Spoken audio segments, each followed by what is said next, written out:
बिस्मिल्लाहिर्रहमानिर्रहीम अस्सलामु अलैकुम वरहमतुल्लाहि वबरकातुहू।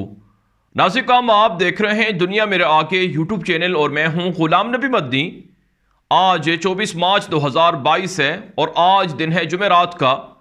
ये प्राइम टाइम इंटरनेशनल बुलेटिन है जिसके अंदर आपको दुनिया भर से ताज़ा तरीन बड़ी आलमी खबरें देखने को मिलेंगी। अगर आप इस चैनल पर नए हैं तो इसे लाजमी सब्सक्राइब कर लें, दोस्तों के साथ ये वीडियो नशर कर लें, अपनी राय कमेंट के जरिए से लाजमी पहुंचाया करें। नाज़रीन, आज के प्राइम टाइम इंटरनेशनल बुलेटिन का आगाज कर लेते हैं। सबसे पहले बात करेंगे रूस और यूक्रेन के दरमियान जारी जंग के हवाले से। आप जानते हैं रूस और यूक्रेन के दरमियान जंग को 1 माह होने वाला है। रूसी फौजें यूक्रेन के शहरों पर कब्जा कर रही हैं, लेकिन रूसी फौज को मज़ाहमत का सामना करना पड़ रहा है। नेटो की जानिब से दावा किया गया है कि 15,000 के करीब रूसी फौजी इस जंग के अंदर मारे जा चुके हैं। यूक्रेन की हुकूमत भी दावा कर रही है कि रूस 1 माह गुजरने के बावजूद भी जो दारुल हुकूमत कीव है उस पर कब्जा नहीं कर सका है।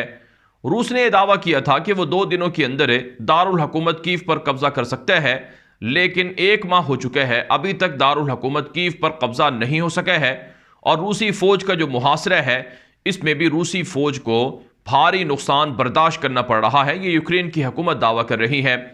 नाज़रीन, मजमूई तौर पर इस जंग में 1 माह के दौरान 60,000 के करीब लोग मारे गए हैं, जख्मी हुए हैं, जबकि 70 लाख से जायद लोग घरों से बेघर हुए हैं। और इसी तरह से पड़ोसी मुल्क के अंदर पनाह लेने वाले जो रेफ्यूजी हैं उनकी तादाद भी 40 लाख से जायद है। और इस जंग के अंदर मजमूई तौर पर 400 अरब डॉलर से जायद का नुकसान अब तक हो चुका है। और इस जंग के अंदर 6 से 7 हज़ार फौजी गाड़ियाँ, टैंक और इसके अलावा असलहे के ज़खायर तबाह हो चुके हैं। जबकि नाज़रीन, इस जंग में 500 से ज़ायद फौजी हेलीकॉप्टर, जंगी जहाज़, ड्रोन तैयारे भी दोनों तरफ से तबाह हो चुके हैं। इतना बड़ा नुकसान इस जंग के अंदर मजमूई तौर पर अब तक हो चुका है। और नाज़रीन, ये जो जंग है रूस और यूक्रेन की, ये जंग यूरोप तक भी फैल सकती है, अमरीका तक भी दराज हो सकती है। इसके खदशात और ख़तरात भी मंडला रहे हैं। इसकी वजह यह है नाज़रीन कि यूरोप ने, नेटो ने मज़ीद फ़ौजों को यूक्रेन के बॉर्डर्स पर जो नेटो ममालिक हैं वहाँ पहुँचाना शुरू कर रखा है और ख़तरनाक हथियारों को भी मुंतकिल करना शुरू कर रखा है, जिस पर रूस ने धमकियाँ दे रखी हैं। और बराह रास्त असलहा भी यूक्रेन की मदद के लिए नेटो और अमरीका फराहम कर रहे हैं, जिस पर रूस ने ऐलान जंग कर रखा है कि यह हमारे खिलाफ जंग के मुतरादिफ है। और नाज़रीन, जिस वक्त मैं वीडियो रिकॉर्ड कर रहा हूँ, आज की बड़ी अपडेट्स ये भी हैं कि बेल्जियम के अंदर आज नेटो ममालिक का एक इंतहाई अहम इजलास भी हो रहा है, जिसमें तुर्क सदर तैयब एर्दोगान भी शिरकत के लिए पहुंचे हैं। अमरीकी सदर जो बाइडन पहले ही से वहां पर मौजूद हैं और नेटो के दीगर ममालिक भी वहां पर मौजूद हैं। और इस इजलास के अंदर जो बेल्जियम में हो रहा है इसमें फैसला किया जाएगा कि रूस के खिलाफ मजीद क्या इक़दाम किए जाएँ, रूस के खिलाफ मजीद क्या पाबंदियाँ लगाई जाएँ। और कल नाज़रीन, रूसी सदर व्लादिमीर पुतिन यह ऐलान कर चुके हैं कि हम यूरोपीय ममालिक को पेट्रोल और गैस सिर्फ और सिर्फ रूबल में देंगे, यानी रशियन करेंसी में देंगे, डॉलर में नहीं बेचेंगे, जिस पर अमेरिका और नेटो को बड़ी तकलीफ हो चुकी है। और इसी तरह से नाज़रीन, ये भी धमकी क्रेमलिन दे चुका है, रूस दे चुका है कि हम एटमी हथियार भी इस्तेमाल कर सकते हैं अगर हमारे रूस को कोई ख़तरा लाहिक हुआ, जिस पर नेटो और अमरीका ने और उनके इत्तेहादियों ने, यूरोप ने धमकियाँ दी हैं रूस को कि यह ख़तरनाक होगा और इसके ख़िलाफ़ हम बड़े इक़दाम कर रहे हैं। तो ये नाज़रीन, ताज़ा तरीन डेवलपमेंट्स हैं रूस और यूक्रेन की जंग के हवाले से। और इस जंग के हवाले से जो रूस और यूक्रेन की जंग है इसमें जो मज़ीद यूरोपीय ममालिक हैं, जो इत्तेहादी ममालिक हैं, वो भी परेशान हो चुके हैं। जैसा कि नाज़रीन, तुर्की ने अमरीका से मुतालबा किया है कि फ़ौरी तौर पर F-35 जंगी जहाज़ अमरीका तुर्की को फ़राहम करे।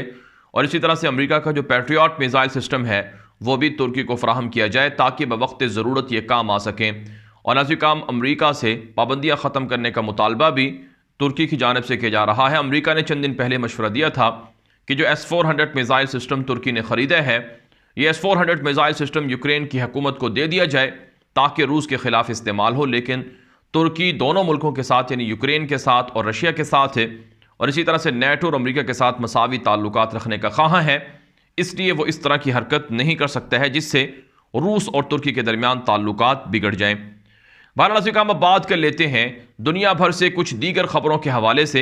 एक बड़ी खबर जो अफगानिस्तान से सामने आ रही है, अफगान तालिबान के अंदर इख्तिलाफात की खबरें दुश्मनों की जानिब से, मुखालिफिन की जानिब से फैलाई गई कि अफगान तालिबान की आला जो हुकूमती जो वज़रा हैं, जो आला हुकूमती शख्सियात हैं उनके दरमियान सख्त तरीन इख्तलाफात हैं।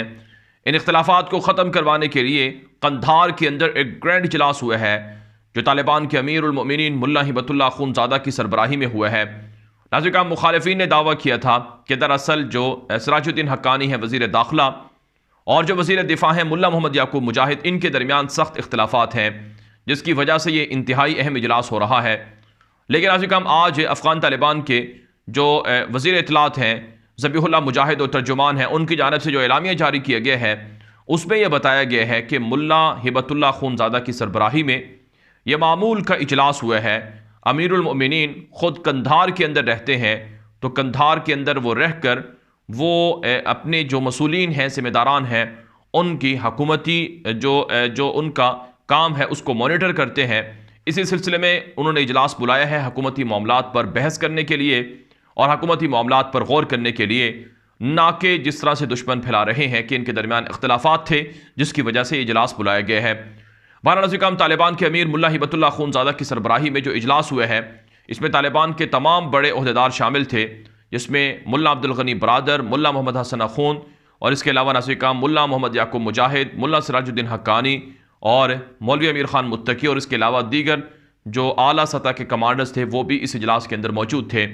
मुल्ला हिबतुल्लाह खूनज़ादा ने कहा है कि अफ़गानिस्तान की इकॉनमी कमज़ोर है और गरीब लोगों को इमदाद और मोहताज की ज़रूरत है, लिहाजा उनके लिए मुख्तलिफ मुल्कों से राबते करके उनकी जो मसाइल हैं, उनके जो हालात हैं, उनको बेहतर करने के लिए इमारत इस्लामी भरपूर इक़दाम करे। नाज़रीन, अक़वाम मुत्तहिदा की रिपोर्ट है कि तकरीबन 1 करोड़ से ज़ायद लोग अफ़गानिस्तान के अंदर ग़िज़ाई किल्लत का शिकार हैं, गुर्बत का शिकार हैं, फ़क़्र व फ़ाक़ा का शिकार हैं।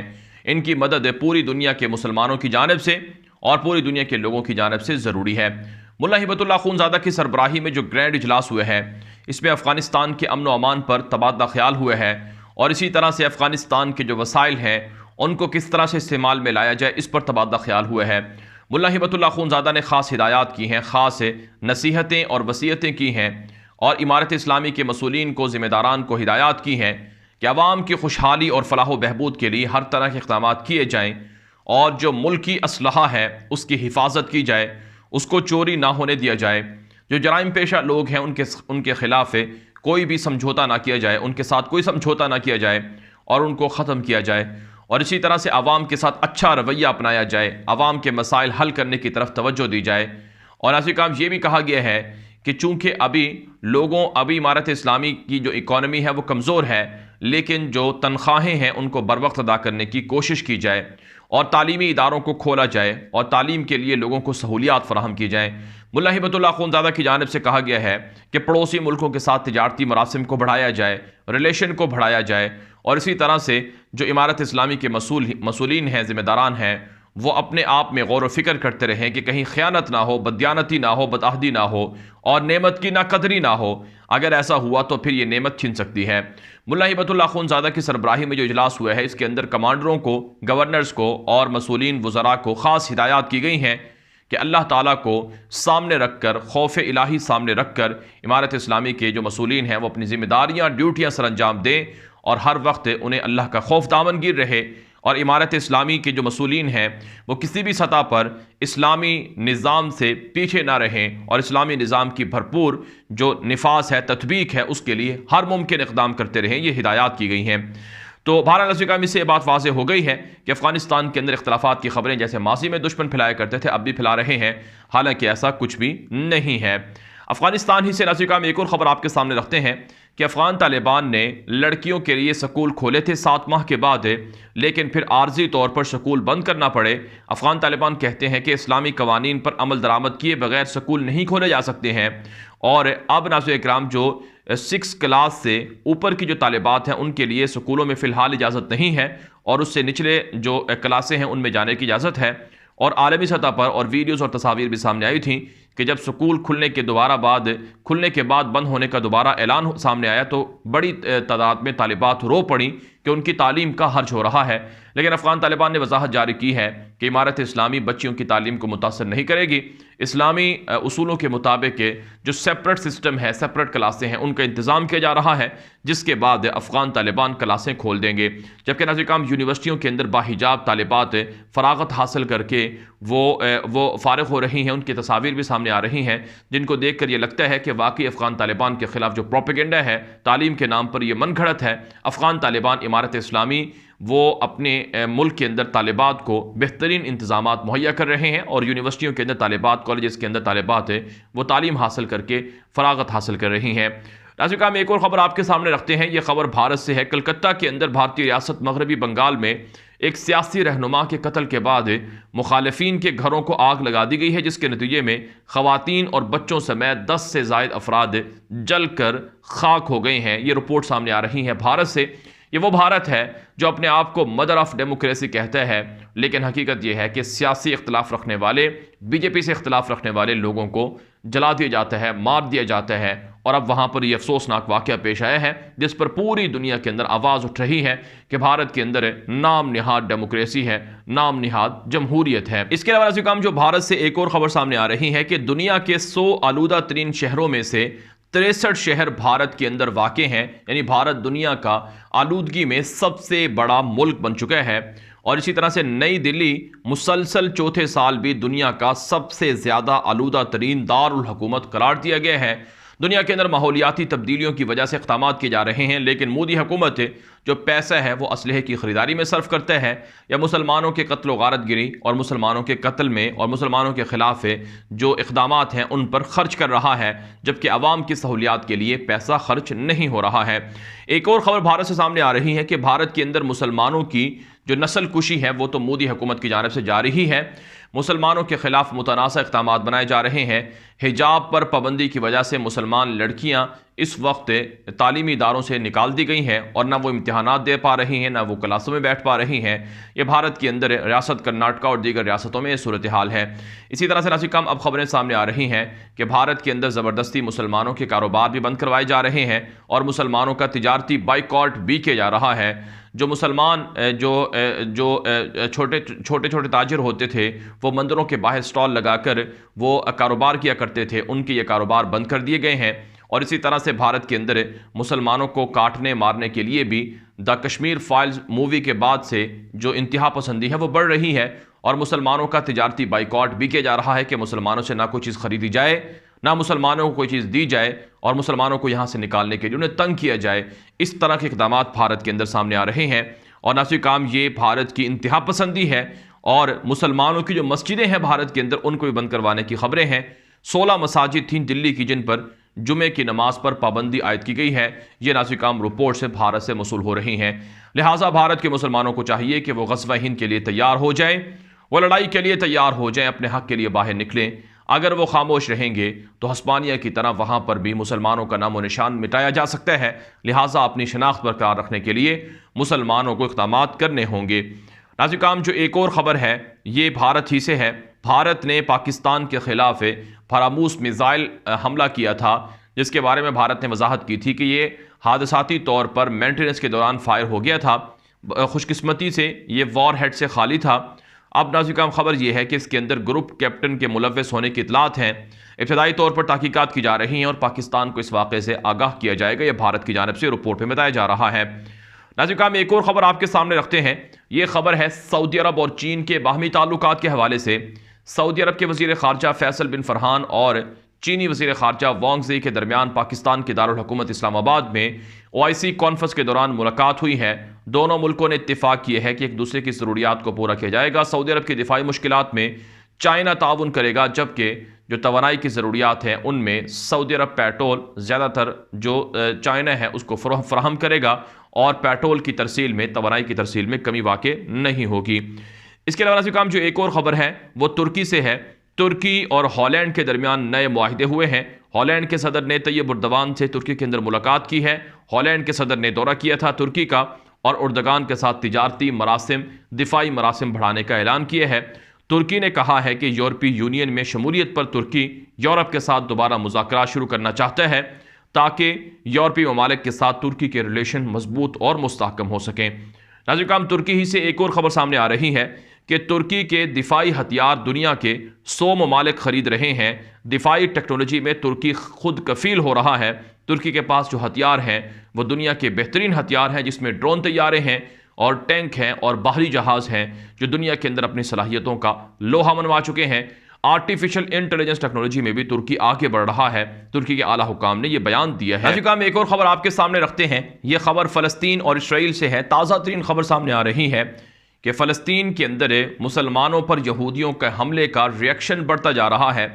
गुज़श्ता रोज़ इसराइल के दहशतगर्द सहयूनियों पर, यहूदियों पर एक फ़लस्तीनी मुजाहिद ने चाकू से हमला किया और एक फ़लस्तीनी मुजाहिद ने 4 यहूदियों को जहन्नम वासल कर दिया और इसी तरह से 2 यहूदी ज़ख्मी हो गए। जबकि जवाबी हमले के अंदर जो वहाँ पर लोग थे उन्होंने कार्रवाई करके इस मुजाहिद को भी गोली मारकर शहीद कर दिया। नाज़रीन, फ़लस्तीन के मुसलमान कहते हैं कि जब तक इसराइल के यहूदी हमारी ज़मीनों से कब्ज़ा नहीं छोड़ेंगे उनके खिलाफ इस तरह के हमले होते रहेंगे। दूसरी तरफ नाज़रीन, एक मुजाहिद के हमले में 4 यहूदियों की हलाकत पर इसराइली वज़ीर आज़म और इसराइली हुकूमत और इसराइली लोग परेशान हैं और इसराइल के अंदर इस कदर खौफ लाहिक हो गया है कि एक मुसलमान कम से कम 4 या 5 यहूदियों को कत्ल कर सकता है। और अब मुसलमानों से इतना उनको खौफ लाहिक हो गया है कि वो बग़ैर सिक्योरिटी के अपने गलियों के अंदर, मोहल्लों के अंदर घूम फिर भी नहीं सकते हैं। ये रिपोर्ट में बताया जा रहा है। नाज़रीन, में एक और ख़बर आपके सामने रखते हैं। ये खबर है म्यांमार के रोहिंग्या मुसलमानों के हवाले से। खबर ये सामने आ रही है कि OIC की वज़राए ख़ारजा कौंसिल के इजलास के अंदर ये बात तय की गई है कि म्यांमार जो बर्मा के रोहिंग्या मुसलमान हैं उनकी मदद के लिए इक़दाम किए जाएंगे। और इस सिलसिले में म्यांमार की हुकूमत से, फ़ौजी हुकूमत से मुतालबा किया गया है कि OIC के जो इस्लामी ममालिक हैं वो म्यांमार हुकूमत से मुतालबा करते हैं कि रोहिंग्या मुसलमानों की पुरअमन वापसी के लिए इक़दाम किए जाएँ। अब तक इक़दाम नहीं किए गए हैं। जो OIC का मुश्तरका एलामिया जारी हुआ है उससे भी पाकिस्तान के वज़ीर ख़ारजा शाह महमूद कुरैशी ने एलामिया में ये बात कही है कि फ़लस्तीन, मकबूजा कश्मीर और इसी तरह से अफ़गानिस्तान, म्यांमार और दुनिया भर में जहाँ कहीं मज़लूम मुसलमानों पर जुल्म है उनके ख़ात्मे के लिए OIC मज़ालिम को बंद करवाने के लिए इक़दाम कर रही है और इस सिलसिले में ताउन कर रही है कि जल्द से जल्द उनको सहूलियात मिले और उन पर होने वाले मज़ालिम का ख़ात्मा किया जाए। नाज़रीन, एक और ख़बर आपके सामने रखते हैं। यह खबर श्रीलंका से है। श्रीलंका के अंदर हालात काफ़ी ख़राब हो रहे हैं। महंगाई और बेरोज़गारी की वजह से वहाँ लोग सड़कों पर हैं और हुकूमत और पुलिस के दरमियान झड़पें भी हो रही हैं।